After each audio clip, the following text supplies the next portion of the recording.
సీరియల్లో సినిమాలో నటించాలనుకుంటున్నారా? అయితే వెంటనే మా యాక్టింగ్ స్కూల్లో జాయిన్ అవ్వండి.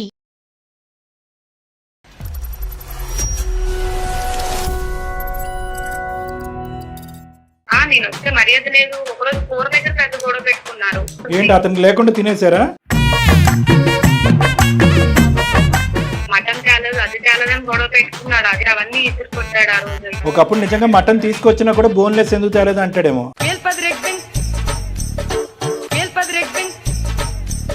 మాకు అమ్మతో పెట్టి మేము అన్ని చేసుకుంటూ వచ్చాం సార్, కానీ అది ఆయన సరిపోవట్లేదంట. ఆ కొండకి చిన్న కన్నం ఉన్నట్టుంది కింద. 1.5 year నుంచి అట్లానే చేస్తున్నారు సార్. 1.5 year బ్యాక్ వచ్చింది తన కరోనా వైరస్. సార్ మీరు నా ప్రాబ్లం అర్థం చేస్తారు. ఆయనకి ఎలా చెప్పినా అర్థం కావట్లేదు. మమ్మల్ని తిడతాడేమోనమ్మా. బట్టలు కొంటుంటే ఇదేంటి బట్టలు ఇవేసుకుంటాడు అల్లుడు అని ఈ సిస్టర్ కొట్టేసేవాడు. సపరేట్ రూమ్ తీసుకెళ్లి అట్లా వేసి ఎంత టార్చర్ పెడతాడు. ఓహో, పబ్లిక్ గా వాళ్ళ ఎదురు డిబేట్ అవుట్. పేరెంట్స్ ముందు కాదు. అది వెరైటీ ఇక్కడ. పెళ్లిలోని నా కాలు కడిగి నెత్తి మీద నీరు తెలుపుకున్నారు కదా, అప్పుడు దేవుడిని అనుకున్నారు కదా, ఇప్పుడెందుకు అట్లా అనుకుంటున్నారు వాళ్ళు? వాళ్ళ తల్లిదండ్రులు నేను దేవుళ్ళ చూడాలా? సో మేము అతన్ని దేవుడు గారని పిలాలేమో ఫోన్ ఎత్తగానే. దేవుడైపోయాను కానీ ఇప్పుడు ఏమో ఇలా అయిపోయానా మీ అమ్మకి మీ నాన్నగారికి. ఇంకానే రోజు స్నానం చేయించమనలేదు. మీ అమ్మగారు వాళ్ళు బిర్యానీ పెట్టించారు, అదే తిన్నా. నవ్వాలా ఎడవాలా అర్థం కావట్లేదు మీ కథని మేడం ఎందుకు సెలెక్ట్ చేసి. ఇలా ఉందని సెలెక్ట్ తర్వాత అన్ని చాలా మటన్ ఎక్కడ మీకు 3 వేసినప్పుడే మీ చెవులో చెప్పుంటాడు, మటన్ కూర లేకపోతే నేను మీ ఇంటికి రానని చెప్పి. వాళ్ళ ఇంట్లో ఒక రూమ్ ఉంటుంది సార్, అది కనీసం కుక్కలు కూడా చూడవు సార్. ఆ రూమ్ ఇచ్చారు నాకు. ఏం చేయాలంటే ఒకటి వాళ్ళ అమ్మ నాన్న వదిలేసి నాతో ఉంటుందా, లేదంటే వాళ్ళ అమ్మ నాన్నతో ఉంటుందా డిసైడ్ అవ్వమంది.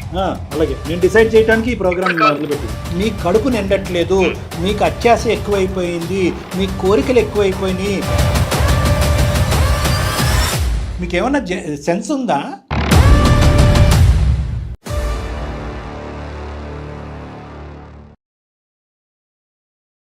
సుమన్ టీవీ అందమైన జీవితం కార్యక్రమానికి స్వాగతం. మనతో పాటు ఉన్నారు ప్రముఖ సైకియాట్రిస్ట్ డాక్టర్ కళ్యాణ్ చక్రవర్తి గారు. డాక్టర్ గారు నమస్తే. నమస్తే మేడం. చాలామంది అంటే భార్యాభర్తలు గొడవలై విడిపోవటం, లేకపోతే రకరకాల ఇష్యూస్తో విడిపోవటం మనం చూస్తూ ఉంటాం. కానీ ఇది ఒక చిత్రమైన కేసు సార్. పరిస్థితి ఏంటంటే చాలా సిల్లీ రీజన్ అనమాట. అసలు రీజనే కాదు చెప్పాలంటే. ఆ రీజన్ తోటి ఇప్పుడు విడిపోబోతున్నారు. ఒకసారి మాట్లాడితే మీకు ఫుల్గా క్లారిటీ వస్తుంది.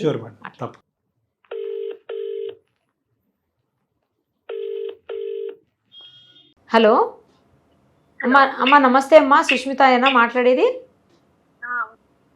అమ్మా నేను నిరుపమ, సుమన్ టీవీ అందమైన జీవితం కార్యక్రమం నుంచి మాట్లాడుతున్నానమ్మా. మీరు మెయిల్ చేశారు కదా మాకు. రైట్ అమ్మా. మనతో పాటు డాక్టర్ కళ్యాణ్ చక్రవర్తి గారు కూడా ఉన్నారు. అసలు విషయం ఏంటో చెప్తే మీ సమస్యని ఏ రకంగా పరిష్కరించవచ్చో ప్రయత్నం చేద్దామమ్మా, సరేనా?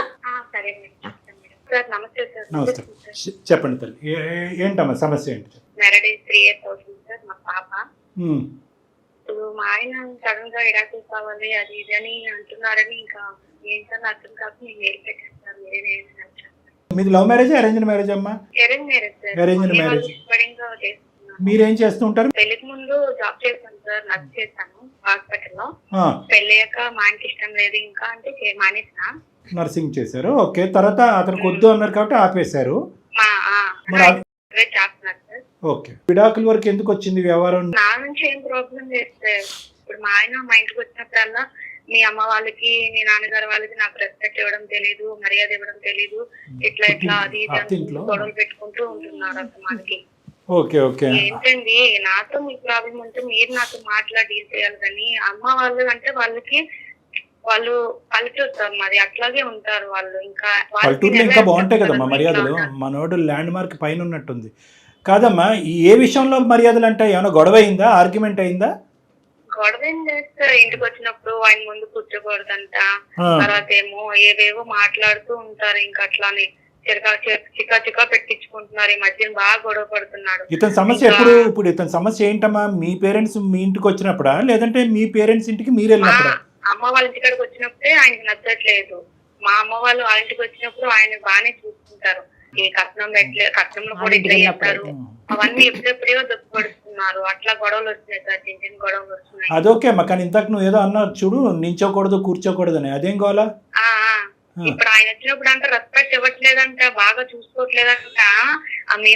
మీరు మీ అమ్మ వాళ్ళు మా ఇంటికి వచ్చినప్పుడు మేము ఎట్లా చూసుకుంటున్నాము, మీ అమ్మ వాళ్ళు మేము వచ్చినప్పుడు మీ అమ్మ వాళ్ళు ఎట్లా చూసుకుంటున్నారు నీకు తెలియదా, నీకు చెప్పడం తెలియదా అని వాళ్ళతో మాట్లాడట్లేదు. నన్ను చెప్పమన్నారు, మధ్యలో నేను ఇట్లా అయిపోతున్నాను.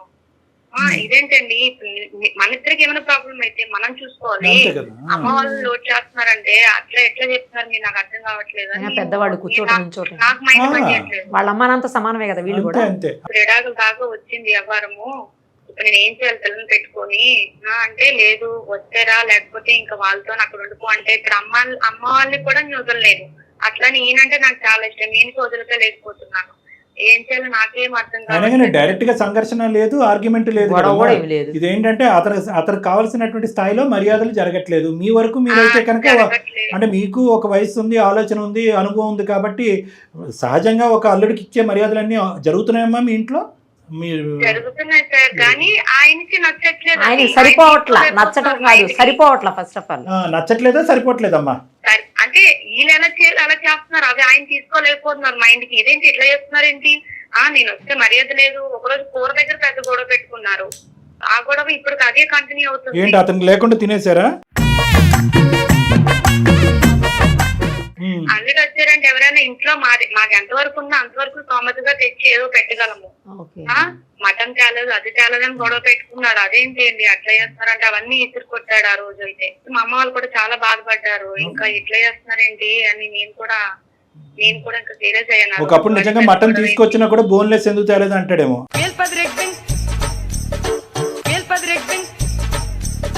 అది ఏదో కారణం చూపెట్టాం.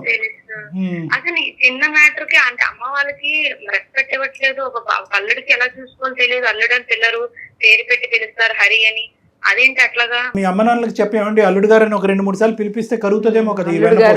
హరి గారు అంటే అంటే వాళ్ళు పెద్దవాళ్ళు కదా సార్, వాళ్ళు తెలుస్తారు ఎలా పిల్లలు ఏంటని. నేను ఇంకా మధ్యలో చెప్పలేకపోతున్నాను. అదే మీరు అటు ఇటు అప్పుడు నా మీద ఆడుతున్నారు ఆయన అట్లాగా. వాళ్ళ మీద సీరియస్ అవ్వలేకపోతున్నారు, ఇప్పుడు నన్నే కదా అంటున్నారు. మీ అమ్మ వాళ్ళు వదిలేసి వచ్చేరా లేకపోతే నాకు విడాకులు ఇచ్చి అంటున్నాడు. పిల్ల గురించి కూడా ఆలోచించట్లేదు. కొంతవరకు మీ తల్లిదండ్రుల యొక్క తత్వం కూడా ఇక్కడ ఉంది కదమ్మా. వాళ్ళు కూడా ఒక మెట్టు దిగి పోనీ కాంప్రమైజ్ అయ్యి ఏదో ఒకటి మాట్లాడదాం. నాకు ఎవరు అన్నయ్య తమ్ముడు వాళ్ళు ఎవరు లేదు సార్ అమ్మని వాళ్ళని చూసుకోవడానికి. నేనే చూసుకోవాలి వాళ్ళని కూడా. అది ఆ విషయం ఆయనకు కూడా తెలుసు. ఇప్పుడు మర్యాదలు తక్కువయ్యాయని గొడవ పెట్టుకుంటున్నాడు ఆయన. నా వల్ల ఎలాంటి ప్రాబ్లం ఉందనుకో నేను సాల్వ్ చేసుకుంటానండి అంటే నా మాట అసలు వినట్లేదు. ఎలాంటి ప్రాబ్లం ఎవ్వరికి రాకూడదు అసలు. ఇప్పుడు ఆయన బలంగా విడాకులు అనేసరికి నేను ఇంకేం చెప్పలేకపోతున్నాను. మాకు పెళ్లి అయినప్పటి నుంచి అదే టార్చర్. తర్వాత ఏమొచ్చి ఇంకా పండగలకి బట్టలు పెట్టినప్పుడు కూడా తక్కువ చేశారని చెప్తున్నాడు. తర్వాత మాకు పాప పుట్టినప్పుడు కూడా హాస్పిటల్ ఖర్చు ఎంత అయింది, 2 లక్షలు ఖర్చు అయితే ప్రాబ్లం అయింది సార్ పాపకి. అప్పుడు కూడా మా అమ్మ వాళ్ళు పెట్టుకున్నారు, ఆయన కూడా ఇచ్చారు. ఇంకా ఇంత పెట్టాలంటే మా వల్ల కాదు అది ఇది అని అంటున్నారు. వాళ్ళినప్పుడు చూసుకోవాలి కదా సార్. అమ్మ ఇతని లెక్క ప్రకారం మర్యాద అంటే ఇవ్వాలా బాగా దండిగా? అంటే పండగ గానీ పబ్బానికి గానీ బట్టలు పెట్టి డబ్బులు ఇంకా ఇస్తూనే ఉండాలి, అలా పిండుతూనే ఉంటాడు వాళ్ళని. మా సొమ్మత పెట్టి మేము అన్ని చేసుకుంటూ వచ్చాం సార్, కానీ అది ఆయన సరిపోవట్లేదంట. సరిపోవట్లా, నేను మొదలే చెప్పాను కదా. ఆ కొండకి చిన్న కన్నం ఉన్నట్టుంది కిందన. 1.5 year నుంచి అట్లానే చేస్తున్నారు సార్. మా పాప పుట్టినప్పటి నుంచి ఇంకా ప్రాబ్లమ్స్ ఎక్కువైపోయినాయి మాకు. సో 1.5 year బ్యాక్ వచ్చింది ఇతను కరోనా వైరస్. మాట్లాడాలి సార్ ఒకసారి మీరు నా ప్రాబ్లం అర్థం చేసుకున్నారు. ఆయనకి ఎలా చెప్పినా అర్థం కావట్లేదు. మమ్మల్ని తిడతాడేమోనమ్మా. నేను ఏ పండగలకైనా దేనికైనా సరే దేనికో లోడ్ చేయలేదు సార్. మా సొమ్మత పెట్టి అన్ని పెట్టాము. బట్టలు గాన ఈ బట్టలు కొంటుంటే ఇదేంటి బట్టలు ఇవి వేసుకుంటాడు అల్లుడు అని ఈ సిసరు కొట్టేసేవాడు. సపరేట్ రూమ్ తీసుకెళ్లి అట్లా వేసి ఎంత టార్చర్ పెడతాడో. కానీ అయినా నేను ఎంత సర్దుకుపోయేదాన్ని. అంటే ఏంటమ్మా రూమ్ లోకి తీసుకెళ్తా అంటే ఏంటి ఈ బట్టలు ఏం బట్టలు దీనికోసం వేరే రూమ్ లో తీసుకెళ్లి వాళ్ళ ముందు కాకుండా. ఓహో పబ్లిక్ గా వాళ్ళ ఎదురు డిబేట్ అవుట్, పేరెంట్స్ ముందు కాదు. అది వెరైటీ ఇక్కడ. ఓకే ఏదన్నా నువ్వు మీడియా ఇడాకుల దాకా వచ్చిందంటే పెద్ద మనుషులు లేకుండా మా ఇడాకులు అనేది జరగవు కదా. ఏమైందమ్మా అని అప్పుడు కూడా వాళ్ళు అడుగుతారు. ఇది ప్రాబ్లం అని వాళ్ళతో కూడా మాట్లాడాలి ఇది కదా. ఇది అమ్మ నేను ఖచ్చితంగా మీ అమ్మ నాన్నని ఎదుర్కొంటే మాట్లాడినాడు విడాకుల గురించి ఏం మాట్లాడతాడమ్మా. ఇది విడాకుల వరకు వెళ్ళే బ్యాచ్ కాదు. నిన్ను బాగా లొంగ తీసుకుంటున్నాడు, నిన్ను మెతగ్గా చేసుకుంటున్నాడు, విడాకులు అనే థ్రెట్ చూపెడుతున్నాడు. ఆ థ్రెట్ చూపెట్టి తనకు రావాల్సినవన్నీ కూడా మీ అమ్మ నాన్న ద్వారా రాబట్టుకుంటున్నాడు. ఇది ఇతనికి ఉన్నటువంటి బ్రహ్మాస్త్రం. నువ్వు భయపడేంతకాలం ఇలాగే ఉంటుందేమో. అయినా కానీ ఇలాంటి వెరైటీ కేసుతో ఖచ్చితంగా మనం మాట్లాడాలి. ఇప్పుడు మీ ఇద్దరు ఒక దగ్గరే ఉన్నారు, లేకపోతే మీరు మీ అమ్మగారి ఇంట్లో ఉన్నారా? ఆయన అమ్మగారి వాళ్ళ ఇంట్లో లేదు మేడం, మేము హైదరాబాద్ కి వచ్చారా? ఈ రోజు వెళ్ళారు, ఆఫీస్కి వెళ్ళారు, ఆఫీస్ లో ఉండి ఉంటారు. ఒకసారి డిస్టర్బ్ అవ్వకుండా ఫోన్ ఎత్తితే కనుక సరే అమ్మా, లేదంటే ఇంకోసారి మాట్లాడదాం. ఒకసారి కాల్ చేస్తావా? చేస్తాను. పిసినారైతే కదా కాదు కదా? అన్ని చూసుకుంటున్నా సార్, ఎలాంటి లోడ్ చేయలేదు, కానీ మంచి మర్యాద లేదు. మీ అమ్మ వాళ్ళకి ఎట్లా చూసుకుంటారు, పండగలకు వచ్చినప్పుడు ఏమి పెట్టరు, ఇన్ని డబ్బులు మేము ఖర్చు పెట్టాము, ఇన్ని పెట్టాము అని కట్న కానుకలు అన్ని చెప్పుకొని వస్తారు నాకు. ప్రతిరోజు 30 ఏళ్ళు పెళ్లిలాగా ప్రతిరోజు అదే. అంత డబ్బులు అవసరం అయితే కనుక నిన్ను పని చేసుకొని ఇవ్వాలి. నిన్ను పని ఆపించేసి నువ్వు వర్క్ చేయకుండా ఇంట్లో కూర్చోబెట్టి మీ అమ్మ నాన్న పోషించాలంటే వాళ్ళే పేదరికంలో ఉన్నారు. వాళ్ళు ఎంతవరకు పోషిస్తారు? అవును సార్, వాళ్ళు పేదవాళ్ళే. వాళ్ళకి నేను ఒక్కదాన్ని కూతుర్ని, ఎన్నో బాధలు పడి, ఎన్నో కష్టాలు పడి, ఎంతో అప్పు చేసి పెళ్లి చేశారు. అవన్నీ తెలుసు ఆయనకి. ఎప్పుడు చేసుకుంటాను నేను. మీ అత్తమామలకు చెప్పావమ్మా? వాళ్ళ అమ్మ నాన్నకి చెప్పావు ఎప్పుడన్నా ఇతను స్టోరీ? అమ్మ వాళ్ళ దాకా కూడా నేను ఎప్పుడు చెప్పలేదు సార్. పెళ్లిలోని నా కాలు కడిగి నెత్తి మీద నీళ్ళు చెల్లుకున్నారు కదా, అప్పుడు దేవుడిని అనుకున్నారు కదా, ఇప్పుడు ఎందుకు అట్లా అనుకుంటున్నారు వాళ్ళు అని అంటారు సార్. వాళ్ళ తల్లిదండ్రులు దేవుళ్ళ కనిపించట్లేదా నేను అని అంటారు సార్. సో మేము అతన్ని దేవుడు గారు అని పిలవలేమో ఫోన్ ఎత్తగానే. మరి ఏం చేద్దాం ఇప్పుడు? ఇప్పుడు దేవుడు అయిపోయాను కానీ ఇప్పుడు ఏమో ఇలా అయిపోయానా మీ అమ్మకి మీ నాన్నగారికి అని అంటారు. ఇంకానే రోజు స్నానం చేయించుకోలేదు ఏం మనిషి అభిషేకం. మరి ఏంటి మేడం, మరి అర్థం పద్ధం ఉండాలి. అయినా కానీ నువ్వు కూడా మరీ పిరికిదానిలా ప్రతిదానికి భయపడుతుంటే ఇలాగే ఉంటుందమ్మా. నిలదీయాలి, అడగాలి, ప్రశ్నించాలి. నువ్వు అడగవలసినంతా మీ అమ్మ నాన్న దగ్గర అడిగి బాగానే తీసుకొచ్చి పెడుతున్నావు, కానీ ఎక్కడ అతను కడుపు నిండుతుంది? సర్లేండి. విషయం కూడా ఎప్పుడు ఎలాంటి లోడ్ చేయలేదు సార్, కానీ వాళ్ళు ఇవ్వలేదు మర్యాద అని వాళ్ళ మీద సీరియస్, నా మీద సీరియస్ తీసుకొని విడాకుల దాకా డిసైడ్ అయిపోయాడు. అతను ఏమనుకుంటున్నాడో అర్థం కావట్లేదు. ఇస్తాడు విడాకులు ఇస్తే మన అందరం ఊరుకుంటాము. ఒకసారి ఫోన్ చేయమ్మా. The person you are speaking with has put your call on hold. Please stay on the line. ఎక్కడున్నారండి? నేను ఎక్కడుంటాను? తిన్నారా మధ్యాహ్నం? తిన్నానులే. మీ అమ్మగారు వాళ్ళు బిర్యానీ పెట్టించారు, అదే తిన్నా. మళ్ళీ తిరిగి ఇక్కడికి వచ్చాడు. ఎందుకండి అంటే వాళ్ళ మీదే పడతారు అసలు. చెప్పు, ఎందుకు కాల్ చేసావు? మీరు అంటే ఓకే వాళ్ళనే ఆడిపోసుకుంటున్నారు. అసలు అన్ని ప్రాబ్లం తెలిసే కదా మీరు పెళ్లి చేస్తున్నారు. ఇట్లాంటి వాళ్ళు ఉన్నారని తెలుసుంటే నేను నిన్ను పెళ్లి చేసుకున్నావన్నా కాదు. అసలుకి కనీసం మర్యాదలు కూడా తెలియకపోతే ఇంకెందుకు? ఏమి రెస్పాన్స్ లేదు కదా. నేను సుమన్ టీవీ వాళ్ళకి మెయిల్ పెట్టాను, వాళ్ళు కాల్ చేస్తారు. ఇప్పుడు వాళ్ళు నైట్ లో ఉన్నారు. వాళ్ళకి నువ్వు నా పర్మిషన్ లోపల పెట్టావు. ఇప్పుడు మీరు ఎడాకులు అది కావాలనేసరికి నాకేం చేయాలి అర్థం కాలేదు. అందుకే వాళ్ళకి హెల్ప్ తీసుకుందామని నేను వాళ్ళకి మెయిల్ పెట్టాను. హరిగారు నేను నిరుపమ అండి, సుమన్ టీవీ అందమైన జీవితం కార్యక్రమం నుంచి మాట్లాడుతున్నాం. ఓకే, నాతో పాటు డాక్టర్ కళ్యాణ్ చక్రవర్తి గారు కూడా ఉన్నారు.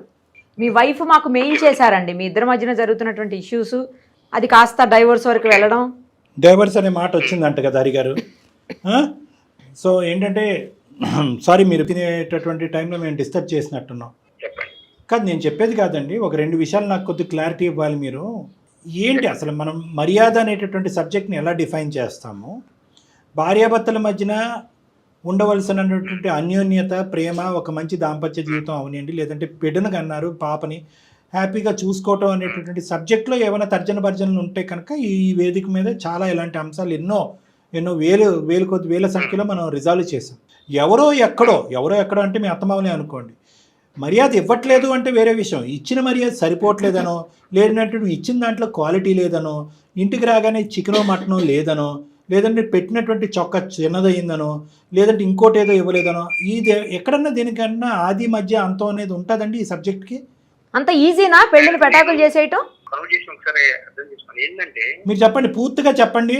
ఇప్పుడు వరకు ఆవిడ చెప్పినటువంటి వర్జన్ బహుశా ఏంటంటే 1 సైడెడ్గా ఉండుండొచ్చు. ఇంకా మేము వినకూడదు, మేము చూడలేనటువంటిది, ఆవిడ చెప్పనటువంటి అవమానాలు ఇంకా చాలా భయంకరంగా జరిగి ఉండొచ్చు. కాబట్టి వన్ సైడెడ్గా మేము డెసిషన్ తీసుకోవట్లేదు. మీకు జరగకుండాటువంటి అవమానం ఏ స్థాయిలో జరిగింది, తద్వారా ఈ అతి భయంకరమైనటువంటి బిడ్డను కన్నా తర్వాత డివోర్స్ తీసుకునేటువంటి అతి భయంకరమైన నిర్ణయానికి మీరు వచ్చారు. వివరంగా చెప్పండి, మేమేం మీకు అడ్డు చెప్పం. ఇప్పుడు ఏ పండగకైనా సరే, సంక్రాంతికైనా ఉగాదికైనా అల్లుల్ని మనం పిలుస్తారు. ఆఫీస్ అంతా లీవ్ పెట్టుకునేసి హ్యాపీగా వెళ్తాం కదా. వెళ్ళిన తర్వాత కనీసం ఒక 1 వీక్ అయినా సరే స్టే చేస్తాం కదా సార్. ఇంకెప్పుడు వెళ్తారు? ఇక్కడ నడుతున్నారు సార్. మీ 3 సంవత్సరాల నుంచి మీ కూతురు మా ఇంట్లోనే ఉంది. నేను ఇప్పుడు అడిగాను ఈ మాట, మీరు ఎందుకు అడుగుతున్నారండి అని అడిగా. అట్లా అడిగితే సార్ చండాలమైన పాయింట్స్. ఆవిడ మీ భార్య జీవితాంతం మీతోటే మీ ఇంట్లో కలిసే ఉండాల్సినటువంటి వ్యక్తి. మీ అత్తగారింట్లో మీరు జస్ట్ చుట్టం చూపుగా వెళ్తారు, వచ్చేస్తారు. దాన్ని దీన్ని ఎలా కంపేర్ చేస్తున్నారండి? సరే వాళ్ళు అన్నారు, వాళ్ళకి లేదనుకుందాం, మీకన్నా ఉండాలి కదా. ఒక విషయం కాదు మేడం, ఒక విషయం కాదు, గోల్డెన్ ఉన్నాయి. నాకు మటన్ అంటే చాలా ఇష్టం అనేసి వాళ్ళందరూ తెలుసు. ఏ రోజు కూడా నాకు మటన్ పెట్టలేదండి. ఏ రోజు మటన్ పెట్టలేదు. ఏ రోజు మటన్ పెట్టలేదండి. మటన్ లేదని గొడవ పెట్టుకుని అట్లా మటన్ వాళ్ళు పెట్టకపోతే మీరు తెచ్చుకోకూడదండి. 1 కేజీ మటన్, చికెన్ వండాము, గుడ్ల కూర వండాము, అన్ని చాలా. మటన్ ఎక్కడ మీకు 3 వేసినప్పుడే మీ చెవులో చెప్పుంటాడు, మటన్ కూర లేకపోతే నేను మీ ఇంటికి రానని చెప్పి. సరే, అతను చెప్పే వర్జన్ అతను చెప్పనియండి అమ్మా. ఏమేం చెప్తాడో వింటాం. ఎంత హాస్యాస్పదంగా ఉన్నా, ఎంత కోపంగా ఉన్నా తర్వాత మాట్లాడుకుందాం. తర్వాత ఏంటి, చికెన్ బిర్యానీ కూడా వండలేదా? వాళ్ళ ఇంట్లో ఒక రూమ్ ఉంటుంది సార్, అది కనీసం కుక్కలు కూడా దూరవు సార్. ఆ రూమ్ ఇచ్చారు నాకు. అది అల్లుడు ఇచ్చాడు. ఆ ఫ్యాన్ రిపేర్ చేద్దామని కనీసం ఏదైనా సరే ఆ ఫ్యాన్ తిరగకపోయినా కూలర్ కొన్నాను సార్. కూలర్ కావాలంటే ఏసీ కావాలంట. నువ్వు అతను పడుకుంటుంటే చీపురు కట్టతో నువ్వు ఫ్యాన్ తిప్పచ్చు కదమ్మా. ఏసీ పెట్టమన్నాను సార్. ఏమి హీరో అయ్యా నువ్వు. వేడి నీళ్ళు కూడా ఉండవు. పండక్కి అల్లుళ్ళకి మంచి మంచి బట్టలు, చైన్, ఉంగరైనా ఇస్తారు. అవి కూడా కోరుకోవట్లేదు. ఆ బట్టలు అయినా సార్ తెలుసా సార్, 100 రూపాయలు లుంగి, 50 రూపాయలు కట్ బనించారు సార్.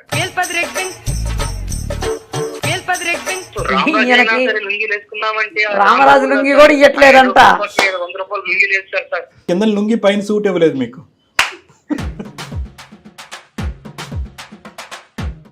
నవ్వాలా ఎడవాలా అర్థం కావట్లేదు మీకు. అతని మేడం ఎందుకు సెలెక్ట్ చేసిందో ఇలా ఉందని సెలెక్ట్. తర్వాత ఒక రోజు చేసుకుంటే 2 రోజు చేసుకోవాలి. దాన్ని వంటకి ఉపయోగించుకోవాలి. దాన్ని ఇంకా మర్చిపోట్టుగా ఉపయోగించుకోవాలి. చెప్పుకుంటే పరువు పోతుంది. ఈ టెలికాస్ట్ చేస్తే నా పరువే పోతుంది. నిజంగా పోతుంది, నిజంగా పోతుంది. ఇప్పుడు నీ పరువు, నీ గాలి నువ్వే తీసుకున్నావు. ఏమన్నా అర్థం పర్థం ఉందా? మా పాపకి బాధలకు వచ్చింది సార్. హాస్పిటల్ జాయిన్ చేస్తే అది 3 lakhs వరకు అది అయిందన్నమాట. బిల్లు ఏదో 1 lakh పే చేసి మిగతా అల్లుడు కట్టుకుంటాడు, చూసుకుంటాడులే అనేసి సైలెంట్ గా అయిపోయేసి నా కోసం ఎదురు చూస్తున్నారు. అంటే వాడు స్తోమత ఉండి కట్టలేదా అండి? స్తోమత లేక కట్టలేకపోయారా? వాళ్ళకి ఉంది. ఫంక్షన్ చేశారు సార్. మాకు సంబంధించిన బంధువులు, మా అమ్మ నాన్నలు వచ్చి ఏంటి ఇది మరి ఇంత దారుణంగా ఆ ఫంక్షన్ చేసేది, ఆ ఫస్ట్ కనుక ఎంత బాగా చేయాలి అనేసి నన్ను ఎలా మాట్లాడాలంటే అలా మాట్లాడారు సార్. ఆ ఎంగేజ్మెంట్ కానీ, పెళ్లికి సంబంధించి కానీ భోజనం సరిగ్గా లేవు. అసలు ఆ ఫంక్షన్ హాల్ సరిగ్గా లేదు. డబ్బులు ఎక్కడ పెట్టుకుంటున్నారో, ఏం చేసుకున్నారో తెలియదు. కానీ చెట్లు పడిపోతాం. ఫస్ట్ నుంచే డిస్సాటిస్ఫాక్షన్ ఉన్నాడు సార్. అర్థమైందా మీకు? ఇప్పుడు నువ్వు ఏదో రాజుగారి కూతురిని పెళ్లి చేసుకోవచ్చు కదయ్యా. ఇప్పుడు ఈ లెక్కంతా నువ్వు పెళ్లి చేసుకున్న తర్వాత తెలిసిందా, పెళ్లికి ముందు కూడా తెలిసిందా? పెళ్లి అయ్యి బిడ్డను కన్నా తర్వాత ఫస్ట్ పురుడు పోయినప్పుడు, ఫస్ట్ ఫంక్షన్ చేయనప్పుడు అప్పుడే నీకు అర్థమైందా ఇదంతా కట్నం గురించి జరిగేటటువంటి గోల ఇదంతాని? నిన్నేమన్నా ఇలా తడిపి మోసేయాలా? డబ్బుల్లోని, బట్టల్లోని, వజ్ర వైడూర్యాల నుంచి దేవుడు అని అనట్లేదు అంటున్నావు అంటే ఏంటి? నీ హరి అనే పేరు ఏమైనా మార్చుకున్నావా? దేవుడు అని అనాలా? కాళ్ళు గడిగినంత మాత్రానే దేవుడా మీరు? వాళ్ళకి అల్లుడు అంటే దేవుడా? దేవుడిలాగా చూడట్లేదా మిమ్మల్ని? ఏదైనా పెద్ద రాజుగారి కుటుంబం నుంచి చేసుకునేది ఉండే. ఇవన్నీ జరగవయ్యా, నేను చెప్తున్నా. వాళ్ళ వరకు కూడా మాట్లాడక్కర్లేదు. వాళ్ళ స్తోమత అంతే, వాళ్ళ కెపాసిటీ అంతే, ఇంతవరకే వాళ్ళు ప్రొవైడ్ చేయగలరు. సరే, ఫుల్ స్టాప్, కామాలు, బ్రాకెట్లు అన్ని ఇంతే. ఏం చేస్తావు? ఏం చేయాలంటే ఒకటి, వాళ్ళ అమ్మ నాన్న వదిలేసి నాతో ఉంటుందా, లేదంటే వాళ్ళ అమ్మ నాన్నతో ఉంటుందా డిసైడ్ అవ్వమండి. అలాగే మేము డిసైడ్ చేయడానికి ఈ ప్రోగ్రామ్ మొదలు పెట్టింది. మీ అమ్మ మీ నాన్న నువ్వు వదిలే, వాళ్ళ అమ్మ నాన్న వదిలే. అమ్మాల మర్యాద లేదు అయితే ఒప్పుకుంటున్నాను. నా నుంచి నీకేమైనా లోటు ఉందా అది చెప్పండి ఒకసారి. వాళ్ళు కాదు కదా నీతో కాపురం చేసి మంచిగా ఉండేది నేను కదా. నేనేమైనా తప్పు చేస్తే అలా మాట్లాడాలి. మీరు ఇప్పుడు ఎందుకు అంతగానో మాట్లాడుతున్నారు? వాళ్ళకి నేను ఒక్కదాన్ని ఉన్నాను, అటు వాళ్ళు వదులుకోలేను, ఇటు మీరంటే ఇష్టం, మిమ్మల్ని వదులుకోలేను. అలా ఎలా మాట్లాడుతున్నారు మీరు? మర్యాదలు చేయకపోవటం అనే అంశం తీసి పక్కన పెట్టి వాళ్ళు ఇచ్చే మర్యాదలు మీకు సరిపోవట్లేదు, మీ కడుపు నిండట్లేదు, మీకు అత్యాశ ఎక్కువైపోయింది, మీ కోరికలు ఎక్కువైపోయినాయి, మీకేంటంటే ఎవరో స్నేహితులతోనో ఎవరితోనో మాట్లాడుతున్నారు, మీరు ఉద్యోగం చేయటం తక్కువ, కంపారిజన్లు ఎక్కువ, వాళ్ళతో వీళ్ళతో మాట్లాడి వాళ్ళ అత్తమామలు ఇలా చేస్తున్నారు, వీళ్ళ అత్తమామలు ఇలా చేస్తున్నారంటే కనుక ఏమండి, ఏ చెట్టుకు అంత నీడ. మీరు చేసుకునే ముందు మీ అత్తమామల యొక్క స్తోమత ఏంటి, వాళ్ళ కెపాసిటీ ఏంటి అనేటటువంటిది మీకే బాగా తెలుసు. మీకు కావాల్సినటువంటి ఎంక్వైరీలు, వెరిఫికేషన్లు అన్నీ చేసుకుని ఉంటారు. ఎందుకండి, అమ్మాయి కావాలి, బిడ్డ కావాలి, దాంతోపాటు ఈ గొంతెమ్మ కోరికలు అన్నీ తీర్చలేరండి, ఇంపాసిబుల్ అని చెప్పి తల్లిదండ్రులు వదిలేసి మీ దగ్గర రమ్మంటారా? ఏం న్యాయం అండి? ఏం ఉద్యోగాలు చేస్తున్నారు, ఏం చదువుకున్నారు మీరు? విడాకులా?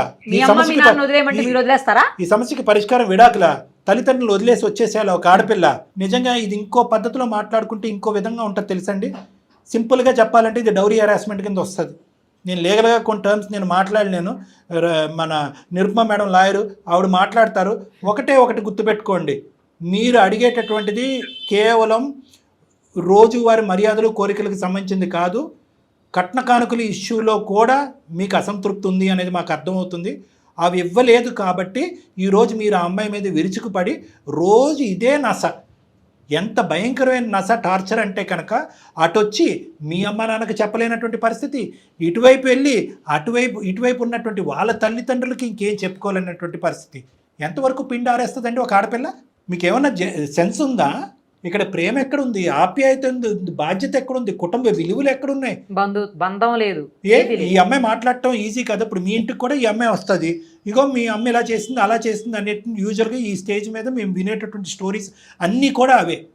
అత్తమ్మ బాధ ఇలా పడలేకపోతున్నాను, అలా పడలేకపోతున్నాను, ఇది అది కావాలంటే మీ నన్నన్నా కోరుకోండి, లేదంటే మీ అమ్మనన్నా కోరుకోండి అని చెప్పి ఈ కొంతమంది ఆడవాళ్ళు మాతో అంటూ ఉంటారు. ఆ సబ్జెక్ట్ మొదలు పెడదాం ఈ అమ్మాయిని రేపటి నుంచి. వ్యక్తిత్వం ఇంపార్టెంట్ అండి, జీవితం ఇంపార్టెంట్. వద్దు నువ్వు ఇంట్లోనే ఉండాలి, బిడ్డను నువ్వు చూసుకోవాలని చెప్పి నర్సింగ్ చేసేటటువంటి ఆ అమ్మాయిని ఉద్యోగం మానిపించేసి ఇంట్లో కూర్చోబెడుతున్నారు. మీరు కెరియర్ పరంగా ఎలా ఎదగాలి ఇవి ఆలోచించుకోండి. ఏం చేయగలరండి మీరు? వాళ్ళిద్దరిని తలకిందలు ఎలాడి తీసిన మీ అత్తమామల్ని, దీనికి మించి వాళ్ళు ఏం చేయలేరు. మీకు ఇష్టమైతే అక్కడికి వెళ్ళండి, కష్టమైతే ఇక్కడ ఉండండి. లేదు కదా వాళ్ళకి. అక్కడికి వెళ్ళిన తర్వాత కుక్కలు కూడా సరిపోవండి, ఏసీ లేదండి, స్విమ్మింగ్ పూల్ లేదండి అంటే మటన్ పెట్టలేదండి. వాళ్ళు ఉన్న దాంట్లో అది పెడుతున్నారు, అప్పు సప్పు చేసి మీరు ఇబ్బంది పడకుండా పెడుతున్నారు. ఒక వారం అయ్యేటప్పటికి ఖచ్చితంగా మీరిద్దరు అక్కడ ఉండటం అనేది వాళ్ళకి భారమే, అది కూడా మీరు అర్థం చేసుకోవాలి. కాబట్టి వాళ్ళు ఇండైరెక్ట్గా ఎప్పుడు వెళ్తారో అనేటటువంటి మాట పొరపాటున అనుండొచ్చు. దానికి ఇంత శిక్ష వేస్తారా? ఇదే రూల్ మీకు అప్లై చేసుకోండి. రోజు అమ్మాయి మీ చెవులో వచ్చి మీ అమ్మ ఎలా అంది అలా అంది ఇది అది అని చెప్పి నస పెడితే కనుక మీకు ఎలా ఉంటుంది? మిస్సింగ్ కంప్లైంట్ అయిపోతారు, ఎక్కడికి వెళ్ళిపోతారు అలా కళ్ళు మూసుకుని నడుచుకుంటూ. అవకాశం వచ్చినప్పుడల్లా వాళ్ళ తల్లిదండ్రులకు చెప్తుంది, వాళ్ళు మేమేం చేయగలం అమ్మ, ఇంతకు మించి మేము చేయలేమన్నది. నేను ఇంతకు మించి నేను కౌన్సిలింగ్ చేయలేను, మినిమం ఇంగితం ఉందా, ఆలోచన ఉందా, వ్యక్తిత్వం ఉందా, మానవత్వం ఉందా, ఇంతకు మించి నేను ఏం చెప్పలేను. ఒక అల్లుడికి మర్యాద కోరుకుంటే అది కూడా తప్పే సార్. ఏమండి, ఈ మర్యాద అనే పదం మీరు మాట్లాడండి, నేను మాట్లాడతాను, ఇంకొక 10 మందిని పిలుద్దాం. ఈ మర్యాద అనే సబ్జెక్ట్ని ఎవరు బాగా డిఫైన్ చేస్తారో చూద్దాం. ఎలా డిఫైన్ చేస్తామండి? దానికి ఏంటి, దాని కొలమానం ఏంటి? మర్యాద కొలమానం వాళ్ళ స్థితిగతులు బట్టి, వాళ్ళ పరిస్థితులు బట్టి మీకు ఎంత ఇచ్చారు. వాళ్ళు అందులోనే ఉన్నారు, మీకు అంతే ఇచ్చారు. ఎవరో మీ స్నేహితుడు అత్తమామలు ఏదో రాజమర్యాదలు చేశారు కాబట్టి ఆ స్థాయిలో వీళ్ళు చేసే అవకాశం లేదు, అలాంటి అవకాశం లేదు అనేటటువంటిది ప్రప్రదంగా మీకు అప్పుడు పెళ్లి జరిగినప్పుడే మీకు తెలుసు. అయినా ఒకరి దృష్టిలో మర్యాద, ఇంకొకరి దృష్టిలో అమర్యాద కావచ్చు కదా సార్. అంతే కదా మేడం. మర్యాద అనేటటువంటి సబ్జెక్ట్ సెకండరీ అండి. వాళ్ళు మనసులో ఆ మనసులో ప్రేమ ఉందా, వాళ్ళ మనసులో ప్రేమ ఉందా? అల్లుడు గారు అని అంటే గౌరవం, అల్లుడు అంటే దగ్గరగా ఫీల్ అవ్వచ్చు కదా సార్. రోజు కాలు కడగాలి, పిలిస్తే కొడుకుని పిలిచినట్టు ఇంకా దగ్గరగా ఫీల్ అవ్వచ్చు, ప్రేమగా పిలుస్తున్నారు, ఇంకా దగ్గరగా పిలుస్తున్నారు. వాళ్ళకి ఒక్కతే కూతురు, ఆ కూతురికి మించినటువంటి ఆలోచన ప్రపంచం లేదు, కొడుకులాగా చూసుకుంటున్నారు. ఒకటే సింపుల్ ఎగ్జాంపుల్, మీకు అమర్యాద చేయటంలో వాళ్ళకి వచ్చే లాభం ఏంటి? మీరు వెళ్ళి వాళ్ళ అమ్మాయిని టార్చర్ పెట్టడమే కదా. ఏం మీ అమ్మ నాన్న ఇలా చూసారు ఇలా చూసారని వాళ్ళకున్న ఒక కూతుర్ని మీరు ఏడిపించుకుని తింటారుగా. లేదండి, నాకు కనిపించేటటువంటి ఆస్తులు పాస్తులు వజ్ర వైడూర్యాలు బంగారాలు కట్టలు డబ్బులు అన్నీ ఉన్నాయండి, అవన్నీ దాచిపెట్టేసుకుని బీరువాలో తాళం కప్పేసేసి నాకు మాత్రం కుక్కలు దూరినటువంటి రూము, ఏసీ లేనటువంటి రూమ్ ఇచ్చారంటే అది వేరే విషయం. ఇప్పుడే ఫోన్ కాల్ ఆలకు కలుపుతాం, ఏమ్మా మర్యాద ఇదేనమ్మా, తప్పు కదా అని అంటాం. నేను చెప్పిన అన్ని విషయాలు మీకు తెలుసు. మీలో కూడా ఒక మనసు ఉంది, అందులో ఇది ఉంది. ఎటొచ్చి ఏంటంటే మీరు ఆ మాటలు ఈ మాటలు చెప్పుడు మాటలు వినేసి ఆ ప్రయోగాలు ఆ ప్రతాపాలన్నీ మీ భార్యమే చూస్తున్నారు. ఈ అమ్మాయి ఒక అమాయకురాలు, ఎక్కడ గొంతెత్తుకుని ఎక్కడ మాట్లాడలేదు, ఇప్పుడు బిడ్డను తీసుకుని ఎక్కడ పోవండి సార్, మా ఆయన విడాకులు ఇస్తారంటే కనుక ఎందుకు విడాకులు ఇస్తారు? ఏ కారణం చేతి విడాకులు ఇస్తారు? ఏ కోర్టు ఇస్తుంది విడాకులు ఎలాంటి కారణాలకి? అర్థమైందా? ఆమె కోపం వచ్చిందా? మీరు కూడా అర్థం చేసుకోవట్లేదు, మీరు కూడా మర్యాద ఇవ్వట్లేదు అంటావా? నాకు తప్పన. నేను గట్టిగా బల్లగుద్ది చెప్పగలను, మీకే ఈ సబ్జెక్ట్ అర్థం కాలేదు. ఎడవాదం పెడవాదం అని ఒక వాదం తప్ప, వాళ్ళని అనవసరంగా నిలదీయటం, వాళ్ళ మీద 4 తిట్లు తిట్టడం తప్ప ఏమీ లేదు. మీకు తెలుసు వాళ్ళ స్తోమత అంతే ఇవ్వగలరని చెప్పి. ఎటొచ్చి పిలుపులు అంటారా? ఈ రోజే అమ్మాయి మీ ఇన్లాస్తో మాట్లాడుతుంది, రేపటి నుంచి ఏమండి ముందొక ఏమండి వెనకతలో ఒక ఏమండి, ముందొక గారు వెనకతలో ఒక గారు పెట్టించేద్దాం, ఎందుకంటే ఖర్చు లేని పని కదా. కానీ ఆ తర్వాత మీరు మళ్ళీ మా అందమైన జీవితంకి ఈమెయిల్ పంపించి, సార్ దయచేసి ఆపండి సార్, ఇవి చాలా ఆర్టిఫిషియల్గా అనిపిస్తున్నాయి, ఈ గారులు మీరు తట్టుకోలేకపోతున్నాను, మా ఆవిడ ఆపమన్నా కూడా మా అత్త మామలు ఆపట్లేదని అంటే ఆ తర్వాత మీది ఇష్టం. సో కాబట్టి నేను అనేది ఒకే ఒక పాయింట్, దయచేసి అర్థం చేసుకోండి. అన్నింటికంటే ముఖ్యమైనటువంటిది ఈ జీవితంలో ప్రేమ ఆప్యాయతలు. మీ భార్య ఇందాకటి నుంచి ఒకటే అంటుంది, నేను ఇవ్వంది ఏదన్నా ఉంటే కనుక నన్ను శిక్షించండి, పరీక్షించండి, అడగండి. అదేవిధంగా ఇందాకటి నుంచి ఆ అమ్మాయి ఏముంది, నన్ను నా బిడ్డను మాత్రం పువ్వుల్లో పెట్టి చూసుకుంటాడండి, అడక్క ముందే మా కాళ్ళ దగ్గర తీసుకొస్తాడు. 4 గోళ్ల మధ్యన మాత్రం ఈ నస చంపేస్తున్నాడు. ప్రేమ ఆప్యాయతలు ఉన్నాయా అంటే ఉన్నాయి, except for this non sense subject. ఒక్క నాన్ సెన్స్ పనికిరానటువంటి సబ్జెక్ట్. దానివల్ల మీరు ఎక్కడ పోరు, ఆవిడ ఎక్కడ పోదు, మీకు అశాంతి, ఆవిడకి అశాంతి. దయచేసి అక్కడితో ఫుల్ స్టాప్ పెట్టండి. ఎందుకు అంటున్నాను అనేది ఒక్కసారి ఆత్మ పరిశీలన చేసుకోండి, కళ్ళు మూసుకుని ఆలోచించుకోండి. నాకు కౌన్సిలింగ్ కూడా అక్కర్లేదు. ఇందులో నిజం ఏంటి, అబద్ధం ఏంటి, ఎవరి పొజిషన్ ఏంటి అనేది నాకంటే మీకే బాగా తెలుసు. ఏమో అతనే చెప్పాలి. అర్థం చేసుకోవడానికి మాత్రం ట్రై చేస్తాను సార్. ఆ మర్యాదలో మాత్రము లోటుపాట్లు మాత్రం నాకు కనిపిస్తున్నాయి సార్. ఓకే, సి నాకు అదొక్కటే, ఇంకా ఏమీ లేదు సార్. ఒకటేనండి. ద థింగ్ ఈజ్ ఏంటంటే ఇప్పటికే వాళ్ళకి మీ యొక్క బాధ వాళ్ళకి అర్థమయ్యి దానికి సంబంధించినటువంటి ఇచ్చే మర్యాదలు, ఇచ్చిపుచ్చుకోవటాల్లో వాళ్ళు చేసేటటువంటి మాడిఫికేషన్స్ అన్నీ చేశారు మ్యాక్సిమం. మీరు ఒకే ఒక్క మాట మీ తల్లిదండ్రుల స్థానంలో వాళ్ళిద్దరిని పెట్టి ఒకే ఒక్క మాట అనండి, మీకు నా దగ్గర నుంచి ఏం కావాలి అని ఒక్క మాట అడగండి. మీరు ఎప్పుడన్నా అడిగారా ఈ 3 సంవత్సరాల మీ మొత్తం ప్రయాణంలో? వాళ్ళకి కొడుకు లేడు, ఒకే ఒక కూతురు, కొడుకైనా అల్లుడైనా మీరే. మీరు పెళ్ళైన ఇప్పటి నుంచి ఇప్పటి వరకు వాళ్ళని అత్తన్నారా మావన్నారా అని నాకైతే తెలీదు, గారులు మాట పక్కన పెడదాం. మీరు ఎంతవరకు మర్యాద ఇచ్చారు అనేటటువంటి ప్రశ్నతో నేను మొదలు పెట్టలేదు ఈరోజు. ఎందుకంటే కనుక కేసు జట్లం అయ్యి ఇంకో డైరెక్షన్లో వెళ్తుంది కాబట్టి. వాళ్ళు మీకు మర్యాద ఇస్తే అదొక మర్యాద, మీరు వాళ్ళకి మర్యాద ఇస్తే అదో మర్యాద. ఇచ్చి చూడండి, ఒక్కసారి మీరు ఇచ్చి చూడండి, ప్రేమగా ఆప్యాయతగా మాట్లాడండి, నా దగ్గర నుంచి ఏం కావాలని ఒక మాట అడగండి. ఆ తర్వాత అసలు సిసలైనటువంటి ప్రేమ ఆప్యాయతలు మర్యాదలు మీకు వస్తాయి. మీరు వాళ్ళని చేదరించుకుంటూ ఆశయించుకుంటూ మీ ఆవిడ దగ్గర 4 మాటలు అంటూ, మీ ఆవిడ ఒక 4 మాటలు వాళ్ళు కమ్యూనికేట్ చేస్తూ, మీ అందరి మధ్యన దూరం ఇంత పెరిగిపోయిన తర్వాత వాళ్ళు పరిగెట్టుకుని వచ్చి ఒక ఆర్టిఫిషియల్గా అల్లుడు గారు అని అంటే కనుక అది కూడా మీకు ఎక్కదు బ్రెయిన్కి.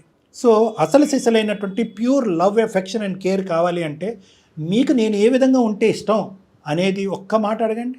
మీ ఈగో తగ్గిపోతుంది, మీ ఆలోచన పెరుగుతుంది, మీ యొక్క మానవత్వం పెరుగుతుంది. మీ ఈగో అనేది కొద్దిగా తగ్గించండి. ఓకే, నేను మారడానికి ట్రై చేస్తాను sir. Good, very good.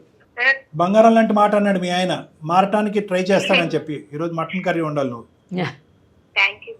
Yes thank you అమ్మా, బాయ్ అమ్మా. బాయ్. ఒక చిన్న ప్రాబ్లం సార్ నిజంగా, అసలు అదే పెద్ద ఇష్యూనే కాదు. మేడం ఈగోకి సంబంధించిన ఈగోనే, ఇది ఈగో తప్ప ఏమీ లేదు. అయితే పెళ్ళైన కొత్తలో చాలా సర్వసహజంగా ఇలాంటివి చూస్తూనే ఉంటాం. మన సరదాగా 4 జోకులు వేసుకుని ఇది ఇంత దూరం వచ్చేసి తెగిపోయే మాట అంటాం, తల్లిదండ్రులనే కట్ చేసేసుకొని నువ్వు నా దగ్గరే ఉంటావు అనేటటువంటిది ఇంకో లెవెల్కి వెళ్ళిపోతుంది. కరెక్ట్ టైం ఆ అమ్మాయి మనకు ఫోన్ చేయటం, మనం అమ్మాయికి సొల్యూషన్ చెప్పడం, అతనిలో మార్పు రావటం చాలా అద్భుతం మేడం. మారిపోయి ఒకసారి మన దగ్గరికి వస్తే బాగుంటుంది. తప్పకుండా. Thank you so much.